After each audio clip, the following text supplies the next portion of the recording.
tout ceci est lié parce que Alors si expliquez-nous, vous oui. voulez fabriquer, oui, puisque tout simplement, je me suis demandé quel était l'autre régime qui avait mis en place l'éducation sexuelle. Est-ce qu'il y avait d'autres régimes politiques qui avaient mis en place une éducation sexuelle de cet ordre?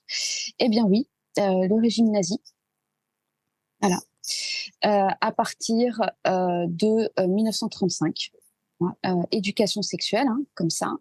On a un ouvrage de Hans-Peter Bleuler qui s'intitule Sex and Society in Nazi Germany, qui évoque cette affaire. Et puis on a un autre régime antérieur, effectivement, donc ça c'est d'autres références, mais au niveau de Sparte et de la nécessité en fait, en réalité, de traumatiser sexuellement pour créer des guerriers.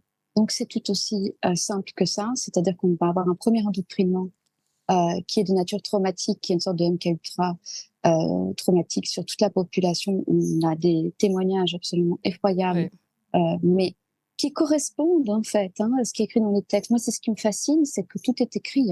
Oui. Et il y a juste qu'à lire les textes officiels. Et donc, le totalitarisme prolifère sur notre paresse à ne pas lire ces textes, mais tout est absolument écrit.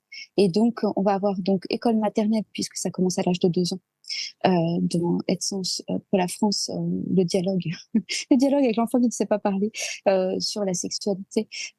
Donc, plus école primaire, je ne sais plus combien il y a de sessions prévues, mais c'est Mmh. épouvantable. Et ensuite, on a l'endoctrinement prévu dès le collège concernant la guerre.